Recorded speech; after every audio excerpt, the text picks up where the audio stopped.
Welcome to History Before Bed. Tonight we bring you a special retelling of a classic Sherlock Holmes story, The Hound of the Baskervilles. We hope to lull you to sleep as you relax and settle in. Good night. It was a crisp autumn morning when Dr. James Mortimer arrived at 221B Baker Street. The London fog had lifted just enough to reveal the city's bustling streets, but inside the dimly lit sitting room, a fire crackled warmly in the grate, warding off the chill. The man who entered, tall and thin with sharp features and a slightly anxious air, was greeted by Sherlock Holmes, who was lounging indolently in his armchair, eyes half closed. Dr. Watson, always the picture of attentiveness, looked up from his newspaper as their visitor was shown in. Dr. Mortimer's nervousness was evident as he fiddled with the handle of his walking stick. He was a man accustomed to the tranquility of the countryside, and the hustle of London seemed to unsettle him. His gaunt face, framed by wiry grey hair, reflected the seriousness of his mission, and his fingers trembled slightly as he drew a folded document from his pocket. "Mr. Holmes," he began in a quiet, trembling voice, "I am Dr. James Mortimer, a humble country practitioner, and I am here to seek your advice on a matter of utmost urgency and grave importance." Holmes inclined his head slightly, his keen eyes now fully open, taking in every detail of the man before him. "Please, Dr. Mortimer, sit down and tell us what brings you here." Dr. Mortimer took the proffered seat and, after a brief hesitation, handed Holmes the document. "This is the manuscript of a legend that has haunted the Baskerville family for generations.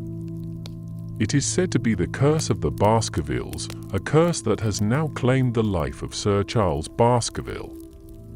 Holmes glanced at the document, then handed it to Watson with a nod.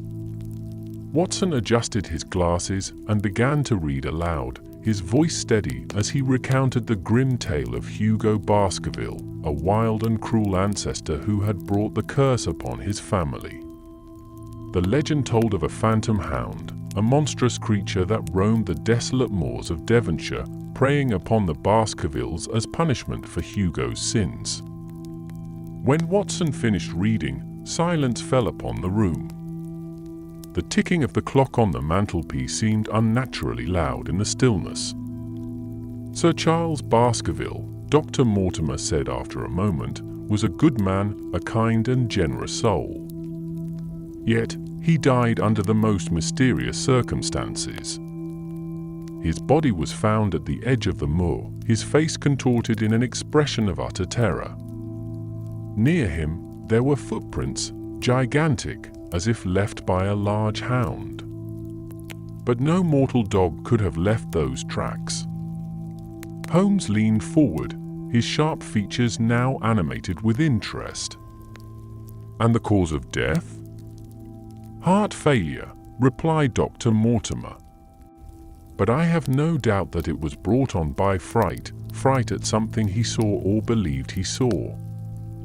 Holmes steepled his fingers, his expression thoughtful. "You mentioned a matter of urgency, Dr. Mortimer.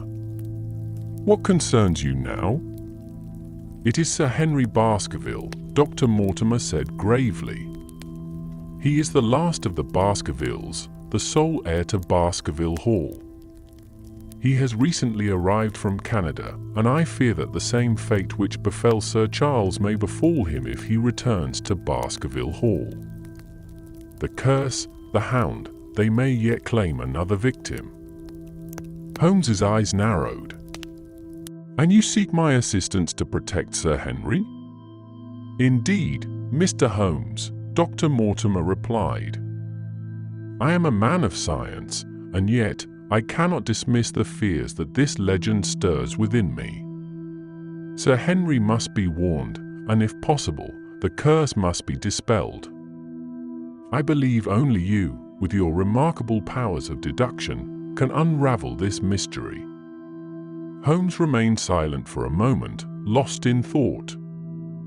Then he stood abruptly, his decision made.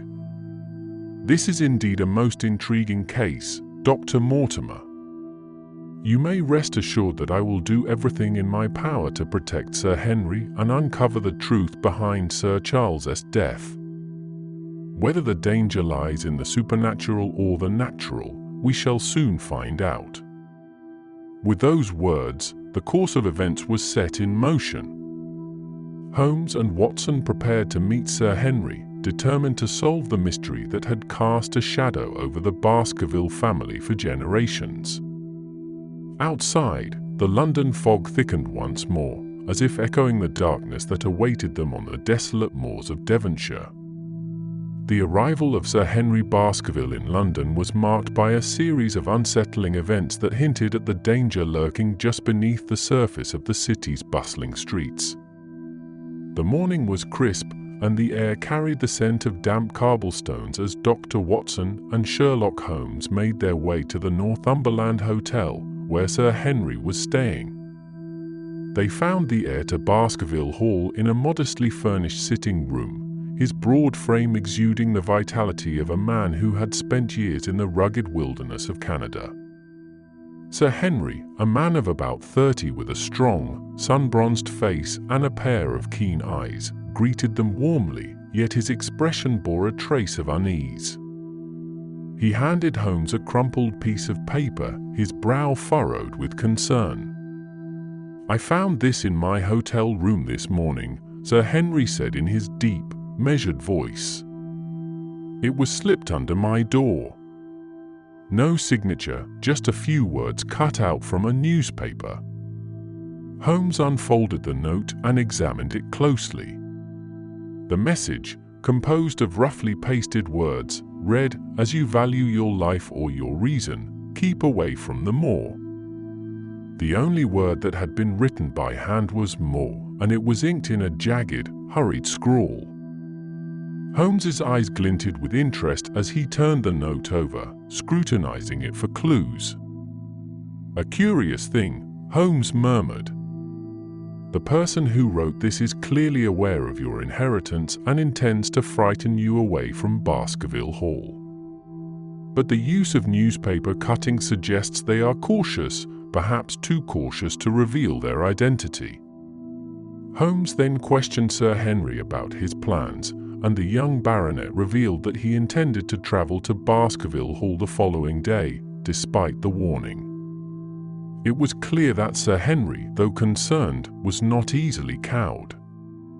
His rugged demeanor spoke of a man who had faced far greater dangers in the Canadian wilderness than a mysterious threat in London.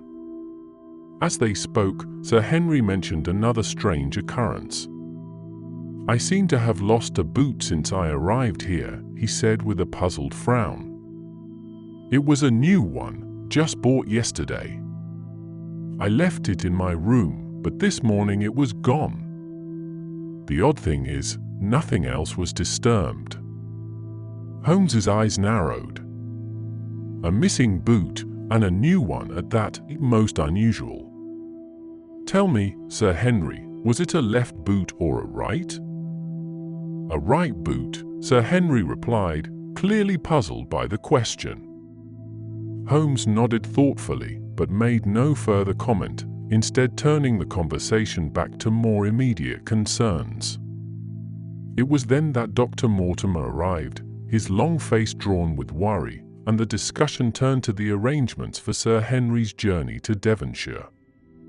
Holmes, after some deliberation, decided that he would remain in London for a few more days to conduct his own investigations. "There are certain inquiries I must make here before joining you at Baskerville Hall," he explained. "In the meantime, Watson will accompany you to the hall. His presence will ensure that I remain fully informed, and he is more than capable of assisting with any immediate dangers." Sir Henry readily agreed, expressing his gratitude to both Holmes and Watson for their help. Despite his outward calm, it was clear that the shadow of the Baskerville curse weighed heavily on his mind.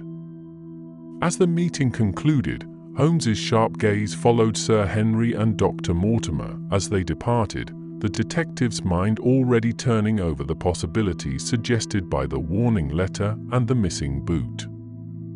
Once alone with Watson, Holmes lit his pipe and leaned back in his chair, the blue curls of smoke rising toward the ceiling.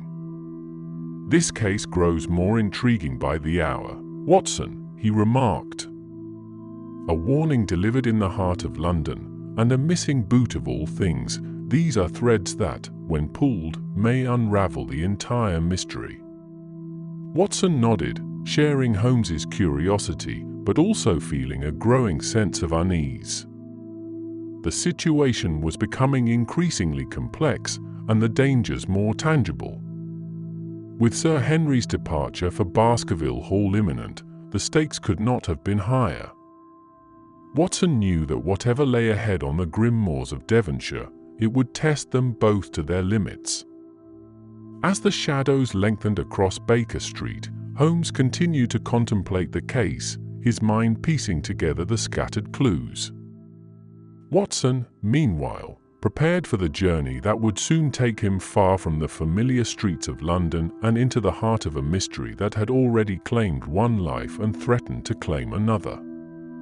The journey to Baskerville Hall took Dr. Watson from the bustling streets of London to the lonely, windswept moors of Devonshire. The landscape grew increasingly desolate as the train carried him and Sir Henry deeper into the countryside, the green hills giving way to a vast expanse of rolling moorland, shrouded in mist and mystery. The hall itself, a sombre, Gothic edifice of dark stone, loomed ominously at the end of a long drive lined with ancient yews.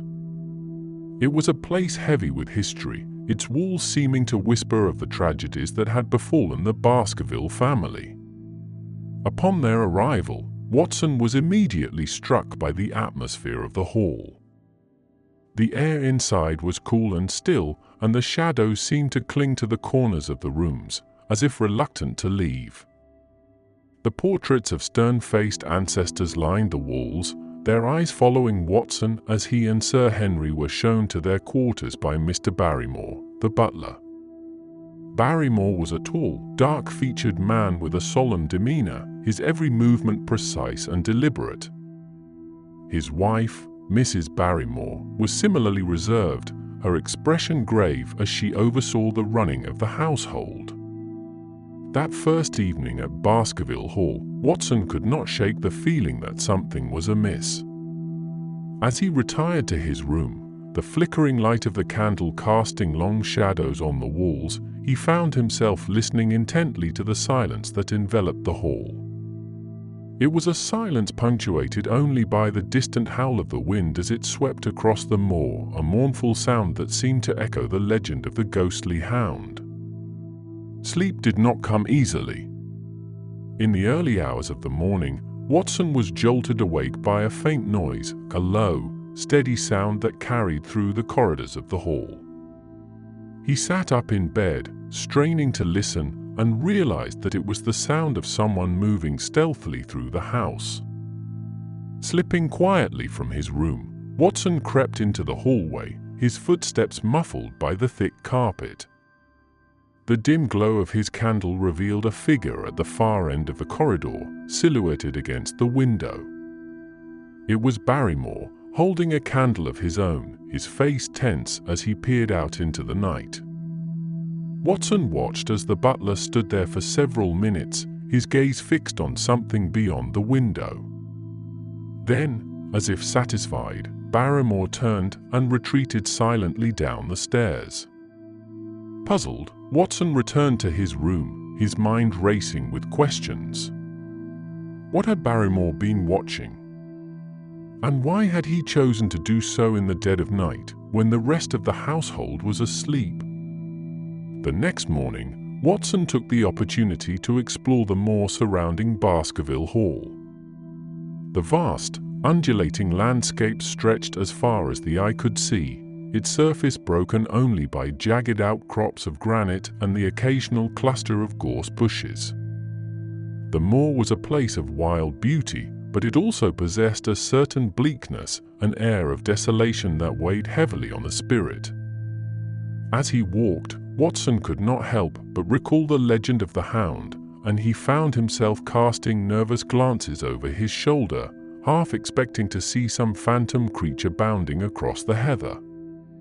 It was during this solitary walk that Watson encountered one of the local farmers, a grizzled old man with a weather-beaten face who seemed eager to talk. The man spoke of the Baskerville curse, recounting the tale of Sir Hugo and the Hound with a mixture of reverence and fear. He mentioned that Sir Charles had been deeply troubled by the legend, convinced that the Hound was a real and present danger. Watson listened carefully, noting the man's sincerity, though he remained skeptical of the supernatural elements of the story. That night, as the wind howled outside and the hall creaked with the shifting of its ancient timbers, Watson again heard the strange noises that had disturbed his sleep the previous night. This time, the sound was more distinct, a series of soft, muffled footsteps, followed by a faint creak as if a door had been opened and closed. Rising from his bed, Watson armed himself with a lantern and ventured into the corridor once more. He found Barrymore, yet again, standing by the window with a candle in hand. The butler's face was etched with an expression of intense concentration, his eyes fixed on the distant moor. "Mr. Barrymore," Watson called softly, and the butler started, turning to face him. For a moment, there was a flicker of alarm in Barrymore's eyes, quickly replaced by his usual stoic composure. "Doctor," Barrymore replied, his voice steady but guarded. "I did not expect to see you up at this hour." "I might say the same of you," Watson responded, watching the butler closely. "What brings you here in the middle of the night?" Barrymore hesitated, clearly searching for a plausible explanation. "I was merely ensuring that all was well in the house, sir. It is a large place, and there are many things that can go awry." Watson did not press the matter further, but he made a mental note of Barrymore's behavior. The butler's late-night vigils were suspicious, and Watson resolved to keep a closer eye on him. Something was being concealed at Baskerville Hall, of that he was certain, and Barrymore's actions suggested that he was involved in some way. Over the next few days, Watson continued to observe the household, noting every detail that might provide a clue to the mystery. Sir Henry, though determined to remain at Baskerville Hall, grew increasingly troubled by the oppressive atmosphere of the place. The eerie noises, the strange lights on the moor at night, and the ever-present sense of being watched began to take their toll on him. Watson, too, felt the weight of the hall's dark history pressing down on him, and he began to understand why Sir Charles had been so frightened in his final days. One evening, as Watson sat in the library, he overheard a conversation between Barrymore and his wife. They spoke in hushed tones, but Watson caught enough to realize that they were hiding something, a secret that they feared would come to light. The mention of the moor and her signal piqued his curiosity, and he resolved to investigate further. Watson's suspicions deepened when he discovered that the sounds he had heard at night were not confined to the hall. During a late-night patrol of the grounds, he heard an eerie wailing that seemed to rise from the very heart of the moor. It was a sound that sent a shiver down his spine, and he could not help but think of the legend of the Hound. Though he was a man of reason, the strangeness of his surroundings and the growing sense of dread gnawed at his resolve. As the days passed, Watson's reports to Holmes grew more detailed, filled with descriptions of the moor's unsettling beauty, the sinister behavior of Barrymore, and the ominous atmosphere that pervaded Baskerville Hall. Each night, he would lie awake, listening to the wind howling across the moor, wondering if the Hound of legend was real, or if there was a more tangible threat lurking in the shadows. Whatever the truth, Watson knew that it was only a matter of time before it revealed itself, and when it did, the consequences could be dire. The days at Baskerville Hall seemed to pass in a haze, with the brooding presence of the moor casting a shadow over every thought and action. Dr. Watson felt it keenly, as did Sir Henry, whose initial resolve was gradually giving way to unease. The oppressive silence of the moor, punctuated only by the occasional distant howl of a dog or the melancholy cry of a bird, weighed heavily on them both. It was a landscape that seemed to hold its secrets close, revealing them only in whispers carried by the wind. Watson had long suspected that something was amiss with the Barrymores. He had noted their furtive glances, their whispered conversations, and the nervous tension that seemed to hang between them. But it was only one night, when Watson decided to confront the matter head-on, that he uncovered the truth. He had been watching Barrymore closely, observing the butler's habit of standing by the window late at night. This time, Watson waited until Barrymore lit his candle and made his way through the darkened corridors of the hall before following him silently. From a concealed position, Watson saw Barrymore once again take up his post by the window, holding his candle high. But this time, Watson noticed a faint light flickering out on the moor in response, a signal. His heart quickened as he realized that Barrymore was communicating with someone out there in the wilderness. When Barrymore finally left the window and returned to his quarters, Watson wasted no time in rousing Sir Henry and revealing what he had seen. The two men, armed with lanterns, ventured out onto the moor to investigate. The moor at night was a treacherous place, with thick mist swirling around their feet and the uneven ground threatening to trip them at every step. But Watson and Sir Henry pressed on, driven by the need to uncover the mystery of the signal. As they neared the source of the light, they were met with a sight that took them by surprise. A ragged, gaunt figure emerged from the darkness, a man with wild eyes and unkempt hair. It was Selden, the escaped convict who had been hiding on the moor since his escape from the nearby prison. The Barrymores, out of misguided loyalty or pity, had been aiding him, leaving food and clothing for him under the cover of night. Selden was a dangerous man, but it was clear he was desperate and terrified, more of a hunted animal than a criminal mastermind. Confronted by Watson and Sir Henry, Selden fled into the night, disappearing into the vast expanse of the moor. They returned to Baskerville Hall with the knowledge that Barrymore had been helping the convict. Barrymore, when confronted, confessed his actions, explaining that Selden was Mrs. Barrymore's brother and that they had been trying to prevent him from starving to death on the unforgiving moor. Sir Henry, though furious, showed mercy and agreed to keep the matter quiet, provided that Selden leave the area as soon as possible. With this mystery resolved, Watson turned his attention to another, one that was equally troubling. The arrival of Mr. Stapleton, a naturalist and a neighbor of the Baskervilles, had initially seemed a stroke of luck. Stapleton, with his pale face, sharp features, and bright, restless eyes, appeared friendly and keen to share his knowledge of the moor and its peculiarities. He was an enthusiast of the local flora and fauna, and his scientific pursuits had given him an intimate knowledge of the moor's treacherous terrain. Yet there was something about Stapleton that did not sit right with Watson. It wasn't just Stapleton's peculiar manner, the way he spoke rapidly and intensely, or his habit of suddenly appearing where one least expected him. It was the way he interacted with his sister, Beryl. Miss Stapleton was a strikingly beautiful woman, with dark hair and eyes that hinted at a depth of emotion beneath her calm exterior. But Watson soon noticed that her brother's behavior toward her was unnervingly possessive. He seemed to guard her jealously, his eyes narrowing whenever another man so much as glanced her way.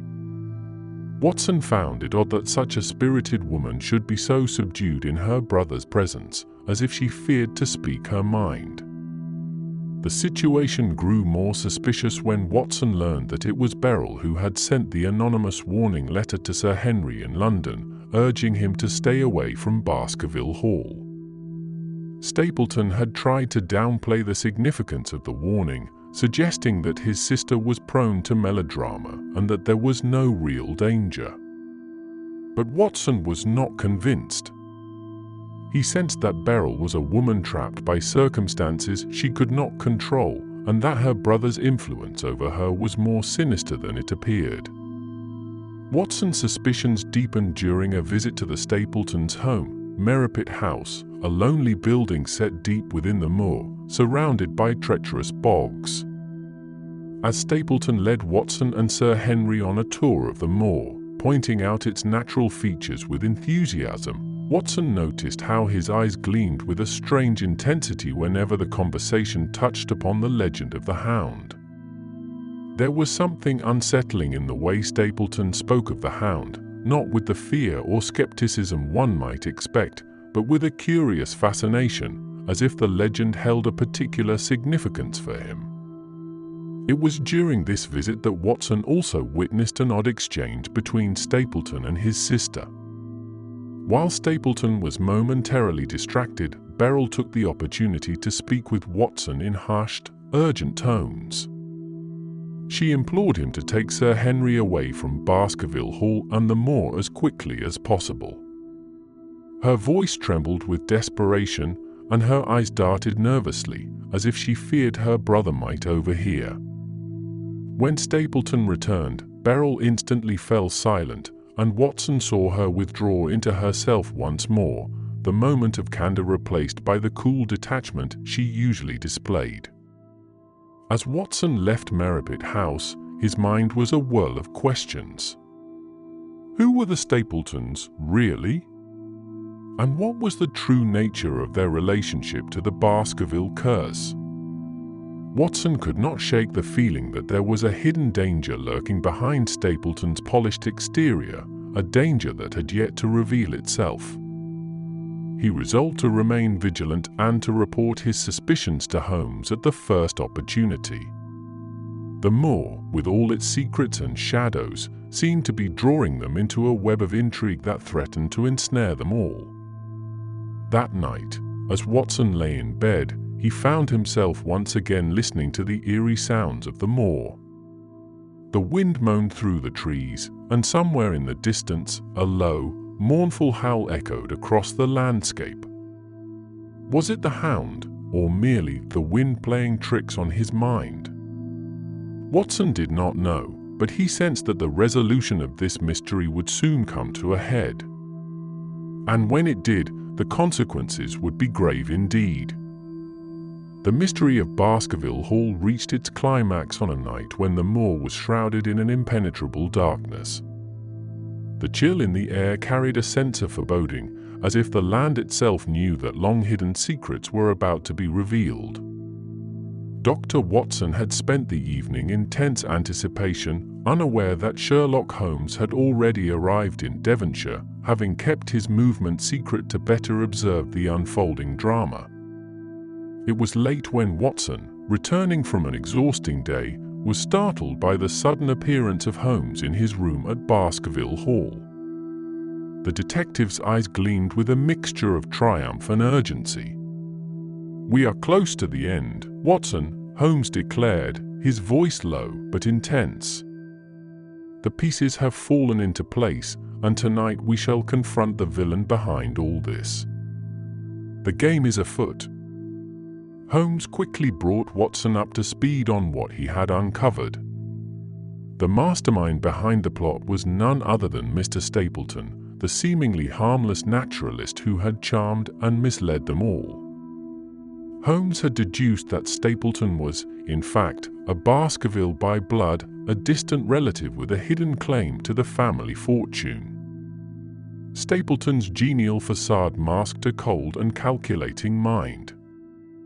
His plan had been to eliminate Sir Charles and Sir Henry, the last of the direct Baskerville line, and inherit the estate himself.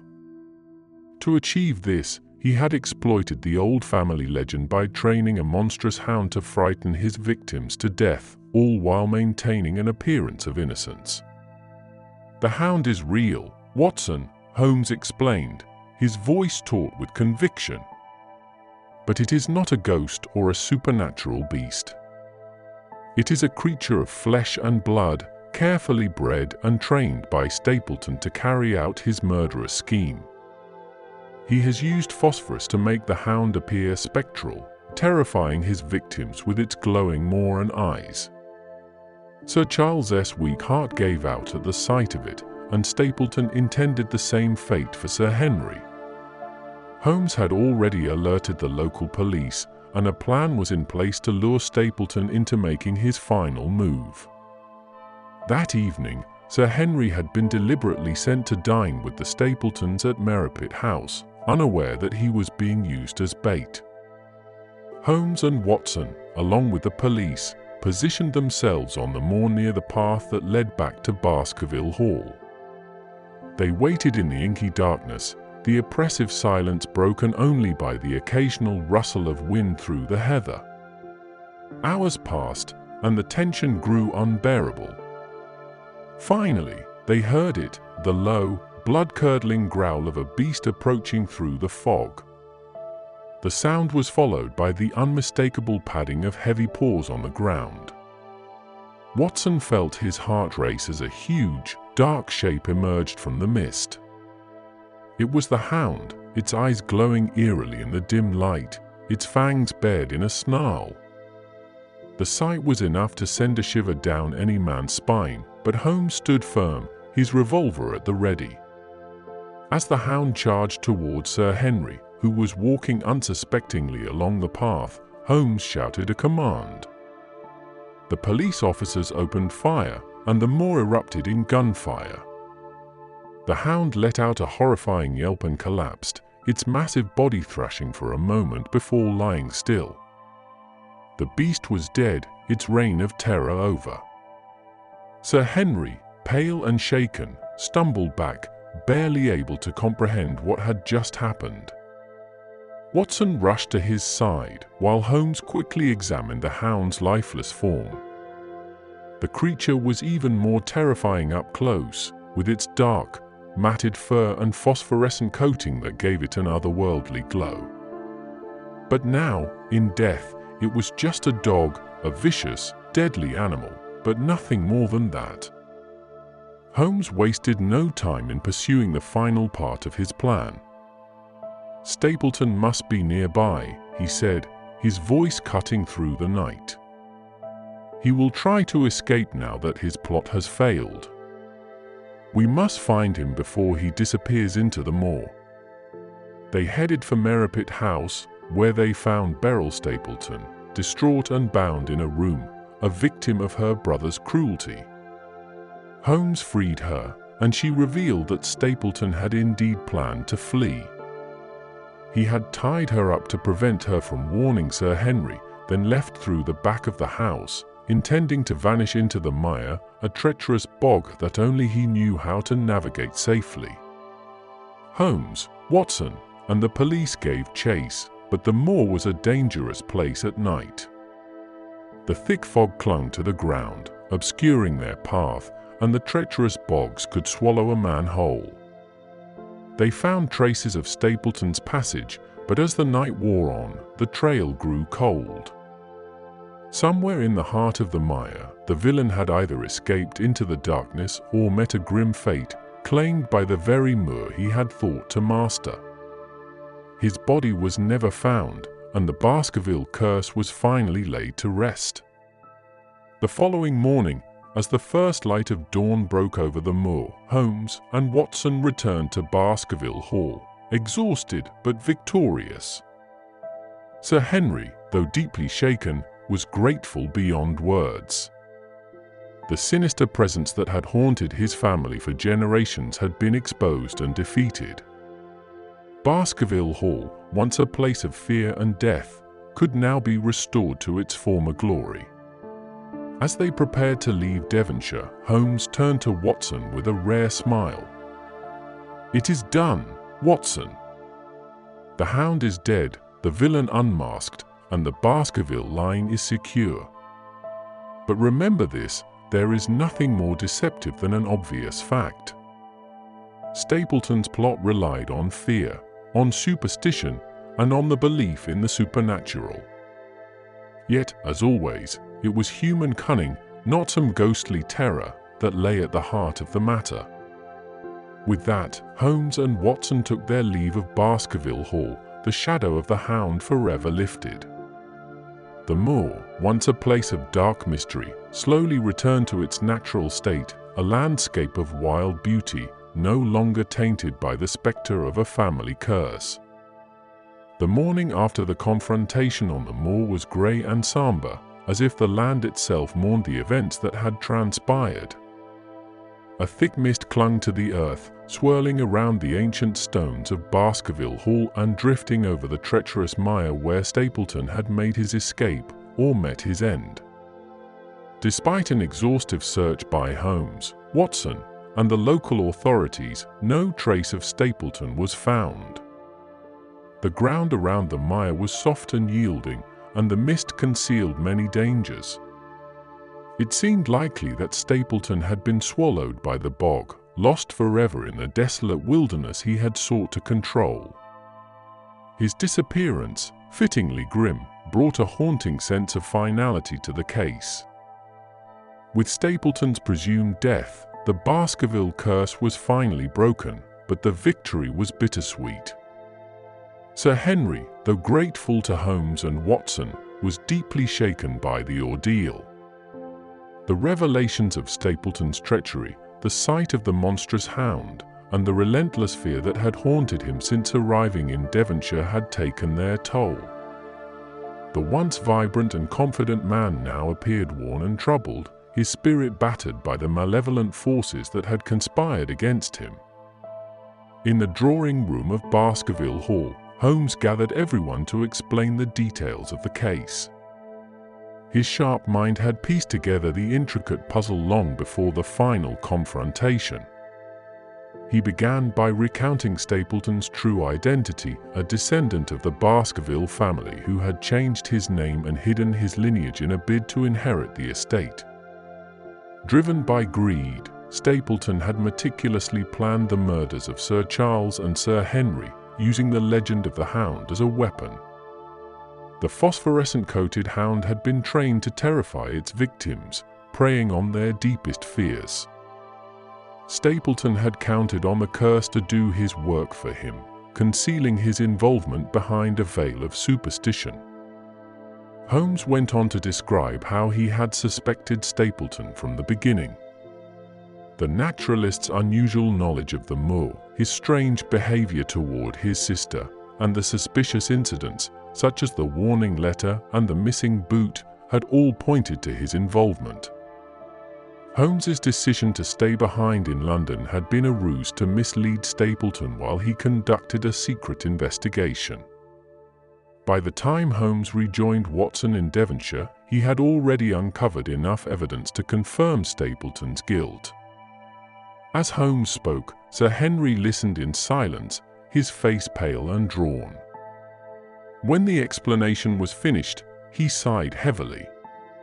"So it's over," he said, his voice thick with emotion. "The curse, the fear, all of it, it's done. But at what cost?" Holmes regarded him with understanding. "The cost has been high, Sir Henry, but the Baskerville line endures. The estate is yours, free of the shadows that once darkened it. You can rebuild, start anew." Sir Henry nodded, but the weight of the past few weeks was too much to bear. The horrors he had experienced, the betrayal by someone he had come to trust, and the relentless dread had sapped his desire to remain at Baskerville Hall. "I cannot stay here," he admitted quietly. "This place, these walls, they will always remind me of what happened. I think it's best if I leave for a time, perhaps return to Canada. Maybe someday I'll come back, but for now, I need to get away from here." Watson looked at Sir Henry with sympathy, understanding his decision. Baskerville Hall, though now free of the curse, would forever carry the memories of terror and death. It was no longer just an ancestral home, it was a place that had nearly destroyed him. Holmes, too, accepted Sir Henry's choice. He had seen the effects of fear and trauma on even the strongest of men, and he knew that Sir Henry needed time to heal. "Do what you must," Holmes said gently. "The hall will stand, and the Baskerville name will endure. That is what matters." With the case resolved and Sir Henry's future decided, Holmes and Watson prepared to return to London. As they left Baskerville Hall for the last time, the sky began to clear, the mist lifting to reveal the rolling expanse of the moor. The landscape, once so menacing, now seemed peaceful, as if it too had been freed from the curse that had gripped it for so long. The train ride back to the city was a quiet one. Watson, reflecting on the events that had transpired, felt a mixture of relief and sadness. The mystery had been solved, justice had been served, but the cost had been great. He thought of the desolate moor, the grim fate of Stapleton, and the broken spirit of Sir Henry. It was a reminder that even when evil is vanquished, the scars it leaves behind can run deep.